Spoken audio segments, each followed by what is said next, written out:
Welcome to another deep dive. This time, we're going to be exploring something I know a lot of you are interested in: longevity. Not just adding years to our lives, but making sure those years are vibrant and healthy. Exactly. That's what we're going to be diving into. So we're using Peter Attia's book, Outlive, as our roadmap for this deep dive. I know you're already pretty familiar with this book, so I won't bore you with the basics. Yeah, it's a fantastic resource packed with cutting-edge research and practical advice. For sure. And, one of the most striking things about Attia's work is how he challenges the traditional medical model, encouraging us to move beyond just reacting to diseases. Right. It's like he's saying we need to stop just putting out fires and actually focus on preventing them from starting in the first place. That's a great way to put it. He uses this powerful analogy of catching eggs being thrown from a building to illustrate his point, each egg representing a disease. Oh, yeah, I remember that. Very vivid. It is. So Attia argues that we need to stop focusing on just catching those eggs and instead look up and see who's throwing them and why. You get to those root causes of aging itself, not just the symptoms. It makes you realize that lifespan and health span are two different things. We could live a long time, but spend those years in a state of decline. Absolutely. It's not just about quantity, it's about quality. Attia is really emphasizing this concept of medicine 3.0, this proactive and preventative approach to aging. What are your thoughts on this shift in thinking? Well, I think it's long overdue. For too long, medicine has been focused on treating diseases after they develop rather than preventing them in the first place. I agree. Attia introduces what he calls the four horsemen of longevity, those major chronic diseases that can really dominate those later years. Heart disease, cancer, neurodegenerative conditions like Alzheimer's, and this one that often gets overlooked, metabolic dysfunction. And those horsemen are interconnected, aren't they? Often sharing similar risk factors. Yeah, Attia really drives home the point that addressing one can have positive impacts on the others. It's like a web. Right. And then metabolic dysfunction. It's a silent threat. It can be lurking for years before you even realize something's wrong. It's like a termite infestation. Right. Slowly eating away at the foundation of your health without you even knowing it. Attia uses a very vivid analogy to explain this. I'm curious about that. What analogy does he use? He compares it to a bathtub. If you keep pouring water calories into a bathtub that's already full, it's going to overflow and damage the surrounding area. Same with our bodies. Too many calories, they spill over, so to speak, and start causing all sorts of problems. Interesting. So how do we address this metabolic dysfunction? Attia stresses the importance of early intervention and lifestyle changes. I was going to say, it sounds like a wake-up call to start making changes before it's too late. Exactly. Even small adjustments can make a big difference down the line. Now, I want to talk about heart disease. It's the leading cause of death worldwide. And Attia really digs into some surprising gaps in our understanding of how it develops. What are your thoughts on that? Well, one thing that stands out is how he debunks certain misconceptions around cholesterol. We're often told to just focus on lowering our total cholesterol, but he emphasizes understanding lipoproteins. Those tiny carriers that transport cholesterol through our blood. It's not just about the amount of cholesterol, but the type of lipoproteins carrying it. Right. He provides a great analogy to illustrate this point. He compares our arteries to busy streets. The LDL cholesterol, the bad kind, acts like bulky trucks. They're prone to getting stuck and causing traffic jams. That buildup leads to inflammation and ultimately restricts blood flow, which increases the risk of heart attacks and strokes. And he advocates for aggressive lipid management to lower those harmful LDL particles. One of his most thought-provoking assertions is that we should aim for LDL levels similar to those found in children. That's a bold statement. It is, and it challenges a lot of conventional thinking. But he presents a pretty compelling argument for it. That's what makes Outlive such a compelling read. It pushes the boundaries of traditional thinking. He's suggesting that if we adopt a more proactive stance, atherosclerosis, a leading cause of heart disease, should be a rare occurrence. I think it's time we shift gears a bit and delve into the complexities of cancer. Attia goes into the limitations of traditional treatments, offering a fresh perspective on how we might approach this disease. I'm particularly fascinated by his discussion of the Warburg effect. Right. It's a really interesting concept. Yeah. Essentially, cancer cells rewire their metabolism to fuel their uncontrolled growth. They become sugar addicts. And that metabolic shift, that insatiable hunger for sugar, presents a vulnerability that we can target, which reinforces the significance of addressing metabolic dysfunction as part of the fight against cancer. Precisely. Emerging research suggests a strong link between metabolic dysfunction, chronic inflammation, and a heightened risk of several types of cancer. Attia also highlights the field of immunotherapy. It's this revolutionary approach that uses the power of our own immune system to combat cancer. He shares inspiring stories of patients who have experienced remarkable benefits from these treatments, while also acknowledging that we still have a long way to go in fully conquering this complex disease. Absolutely. It's a powerful reminder that our bodies have remarkable healing capabilities. Immunotherapy isn't just about directly killing cancer cells, but about making them visible to our immune systems. So our bodies can recognize and eliminate those rogue cells naturally. Exactly. Early detection, of course, is still paramount. Attia emphasizes that catching cancer in its early stages greatly increases the chances of successful treatment, and that's where some of these new technologies like liquid biopsies come into play. Those blood tests that can detect trace amounts of cancer DNA. Yeah, they offer the potential for earlier diagnosis and more personalized treatment strategies. So moving on, I think it's time we talk about cognitive decline, specifically neurodegenerative diseases like Alzheimer's. It's a topic that can be scary. It is. And Attia shares a really poignant story about a patient named Stephanie. She's deeply concerned about her family history and potential risk for developing Alzheimer's. It highlights the importance of understanding and managing our individual risk factors. Especially when it comes to the genetics of Alzheimer's. Right. He focuses on the APOE gene, particularly certain variants that can significantly increase a person's risk. Stephanie discovers that she carries the APOE4 variant, which is known to increase the likelihood of developing Alzheimer's. It's a difficult truth to face, but as Attia points out, knowledge is power. Understanding our risks allows us to take proactive steps to mitigate them. And those preventive steps are crucial. Attia argues that protecting cognitive function requires a multi-pronged approach. Vascular health, metabolic balance, managing inflammation, it's all connected. It's fascinating how the research is revealing such a strong correlation between a healthy heart and a healthy brain. Right. He also sheds light on the limitations of current treatments for Alzheimer's, which mainly focus on targeting amyloid plaques in the brain. They're promising, but haven't yielded the desired results. And that's where Attia's emphasis on lifestyle interventions comes in. He's a big advocate for incorporating regular exercise, prioritizing quality sleep, a nutrient-rich diet, and effective stress management techniques. All these things can bolster brain health and potentially delay or prevent cognitive decline. Absolutely. It's about building resilience and supporting optimal brain function throughout life. And that's not all. He even talks about the potential benefits of regular sauna sessions. Oh yeah, that was interesting. Right. Studies have linked sauna use to a reduced risk of Alzheimer's and other dementias. It's amazing how seemingly simple things can have such a profound impact on our health. It really speaks to the power of lifestyle interventions. So we've explored some potential threats to longevity. Now let's shift gears and discuss some actionable strategies to combat them, starting with exercise. Attia presents exercise as a vital component of our longevity plan, not just a way to stay fit. He challenges us to think beyond the traditional recommendations and consider our aspirations for our later years. He wants us to envision our own centenarian decathlon. I love that concept. What activities do we want to be doing in our 80s, 90s, and beyond? It's about training for the life we want to live, not just for the next few years. Exactly. And the specific events in that centenarian decathlon will obviously vary based on individual goals and aspirations, but the fundamental principle remains the same. Train for function and longevity. So what are some specific types of exercise that Attia recommends for longevity? He emphasizes two main types, Zone 2 aerobic training and strength training. Zone 2 is all about enhancing our aerobic base and optimizing mitochondrial health. It's that sweet spot where you're breathing a little harder than normal, but can still hold a conversation. And then there's strength training. Right, which is crucial for preserving muscle mass and strength. Both are essential for maintaining our physical capabilities as we age. We need to be able to move freely and perform daily tasks without struggling.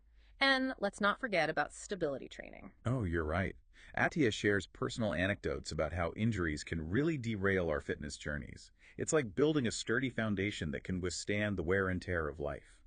He explains how stability training differs from traditional strength training by emphasizing functional movement patterns.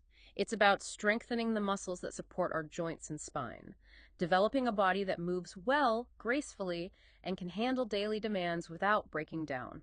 Now let's move on to the often confusing world of nutrition. It's a minefield out there with so much conflicting information. Attia acknowledges that. He really emphasizes a personalized approach to nutrition, moving away from the idea of one-size-fits-all diets. Yeah. He criticizes the endless diet wars and this tendency to demonize certain foods or macronutrients. He suggests we focus on understanding our individual metabolic makeup and customizing our diets to support our specific needs and goals. He's really advocating for taking a more scientific, data-driven approach to nutrition. He does. And he candidly shares his own journey of nutritional discovery, which began with something as simple as eliminating added sugar from his diet. Sometimes the smallest changes can make the biggest difference. Absolutely.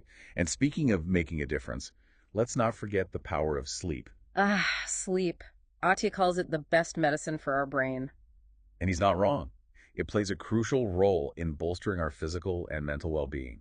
He talks about the different stages of sleep, REM sleep and deep sleep, and how they're essential for all sorts of things. Restorative processes, memory consolidation, hormone regulation, and of course, he cautions against chronic sleep deprivation. It can have serious consequences for our health, increasing the risk of everything from metabolic dysfunction to heart disease and cognitive decline. He even shares personal anecdotes about his own struggles with sleep deprivation during his medical training. It's a reminder that even those who are dedicated to health can fall into the trap of neglecting sleep. It's so easy to let it slide when you're busy, but Attia offers some practical advice for improving sleep hygiene. Like establishing a consistent sleep schedule, dimming the lights in the evening, making sure your bedroom is cool, dark, and quiet. Really optimizing that sleep environment. He's a proponent of using a white noise machine or earplugs if you need to block out distracting sounds. And, of course, avoid alcohol before bed as it can disrupt sleep patterns. So before we wrap up this part of our deep dive, let's pause for a moment and reflect on what we've learned so far. We've explored Attia's concept of the four horsemen, those threats to longevity: heart disease, cancer, neurodegenerative diseases, and metabolic dysfunction.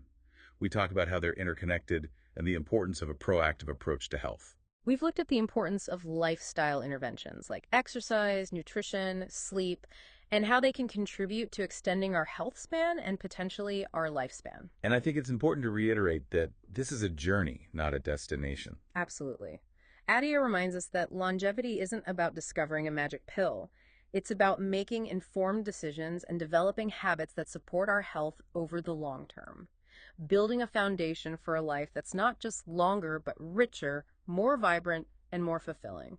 And that brings us to the final piece of the puzzle, which we'll explore in our next segment: the often overlooked aspect of longevity, emotional health. It's something Attia gets very personal about in the book, and it's something I think we can all relate to. For sure. Huh? He shares his struggles with anger, depression, and the impact they had on his relationships and overall well-being. His willingness to be vulnerable is really powerful, and I think it makes his insights all the more relatable. I agree.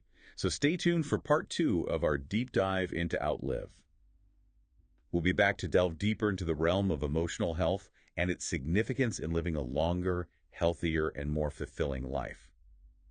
Attia's exploration of emotional health is really eye-opening.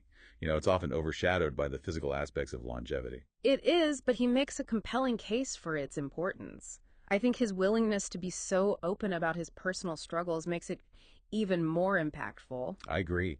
He talks about his own challenges with anger management and the effects those had on his relationships. It just adds a layer of authenticity. Right. It makes you realize that we're all on this journey together, dealing with our own unique challenges. Exactly. And then he goes on to talk about the societal implications of neglecting emotional well-being. Oh, yeah. Connecting it to issues like substance abuse and even violence. Right.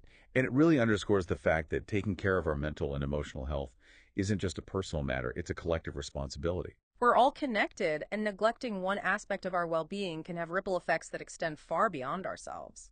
So he argues that the current model of mental health care, which often relies heavily on medication, is inadequate. Yeah, he's proposing a more holistic approach, one that addresses the root causes of emotional distress and gives people the tools to cultivate real well-being. What are your thoughts on that? Well, I think he's onto something. He emphasizes the importance of finding what works for you individually. Therapy can be a valuable tool for self-discovery and growth. He encourages people to experiment with different modalities and find a therapist who resonates with them. It's a personalized journey. It is. And then he brings up this concept from dialectical behavior therapy called distress tolerance. Oh, yeah, I remember that. It's about learning to manage those tough emotions effectively without letting them control your actions. Right. He uses this great analogy of a window to illustrate this point. That certain behaviors can either widen or narrow that window of tolerance. Exactly. Things like regular exercise, prioritizing sleep, nurturing those supportive relationships, those can all expand that window, making us less reactive to stress. And on the flip side, chronic stress, substance abuse, unresolved conflicts, those can constrict that window, making us more vulnerable to emotional dysregulation. Exactly. And then he emphasizes self-care not as an indulgence, but as a necessity for maintaining emotional balance. It's about making conscious choices that nourish our mental and emotional well-being. And of course, he underscores the vital role of human connection. As social creatures, those bonds are crucial for our health and longevity. We thrive on connection. We do. He encourages us to invest in those meaningful relationships and build supportive communities that contribute to our overall well-being. You know, one of the things that really stuck with me was that quote he shares from his therapist, Esther Perel. Oh, yeah, I remember that. Why would you want to live longer if you're so unhappy? It's such a simple question, but so profound. It forces us to confront our priorities and consider the quality of our lives, not just the quantity of years. It's a good reminder that longevity is about more than just extending our lifespan. It's about enriching those years with purpose, meaning, joy, connection, creating a life that we actually want to live, a life that feels vibrant and fulfilling. He talks about shifting our perspective from fearing death to embracing life. Right. Actively engaging with the world around us and pursuing the things that matter to us. He reminds us that we have the power to shape our own narratives, create a life that reflects our values. And he shares the story of his friend, Rick Kay, a successful entrepreneur who really embodies this approach. Kay says that people age when they lose that forward momentum, when they become fixated on the past and let go of their dreams. It's a great reminder to keep our sights on the horizon, to nurture a sense of curiosity and wonder, and to never stop learning and growing. So as we wrap up this part of our deep dive, we've explored the multifaceted nature of emotional health and its impact on longevity. We've discussed the importance of cultivating self-awareness, seeking help when needed, nurturing those meaningful relationships, and prioritizing self-care. Attia provides so much valuable information, but it's ultimately up to each of us to take what resonates and apply it to our own lives. There's no one-size-fits-all approach to longevity. It's a journey of self-discovery. We each need to find our own path. We do. It's about embracing the process, experimenting with different approaches, and finding what works best for us. And remembering that it's not about achieving perfection, but about striving for progress. There will be setbacks and challenges along the way, but the key is to learn from those experiences and keep moving forward. Attia reminds us that longevity isn't about finding a magic solution. It's about making conscious choices that support our well-being over the long term. It's about building a foundation for a life that's not just longer, but richer, more vibrant, more fulfilling.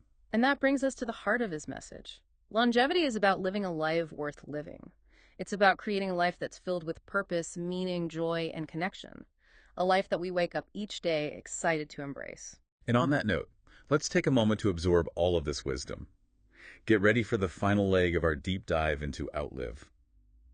We'll be back shortly to wrap up this exploration and leave you with something to ponder as you embark on your own longevity journey.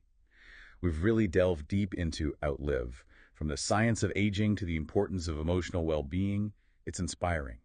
But honestly, it can feel a bit overwhelming thinking about how to put all this into practice. I understand it's a lot to absorb.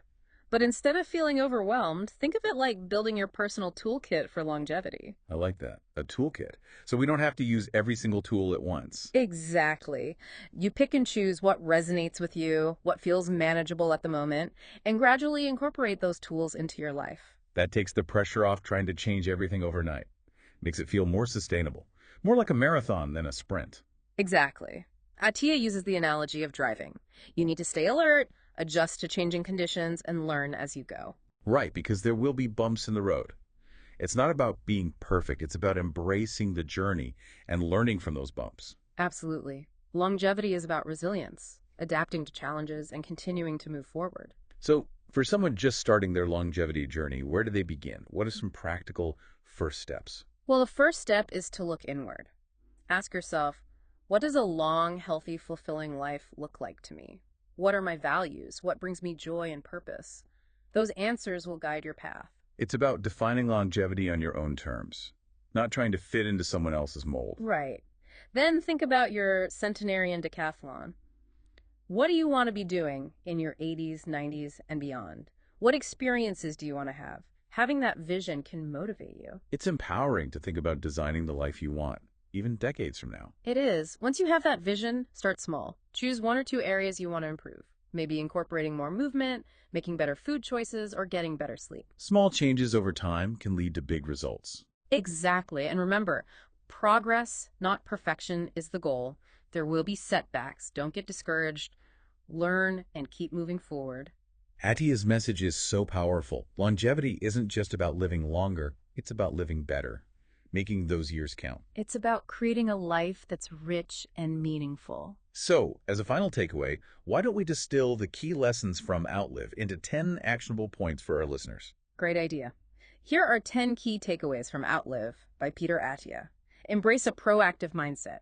Shift from reacting to disease to preventing it. Take control of your health. Number 2, focus on the 4 horsemen. Make preventing heart disease, cancer, neurodegenerative diseases, and metabolic dysfunction a priority. And remember, they're interconnected. Addressing one can help with the others. Number 3, prioritize lifestyle interventions. Make exercise, nutrition, and sleep the foundation of your longevity plan. It's about building a solid base for a long and healthy life. Number 4, train for your centenarian decathlon.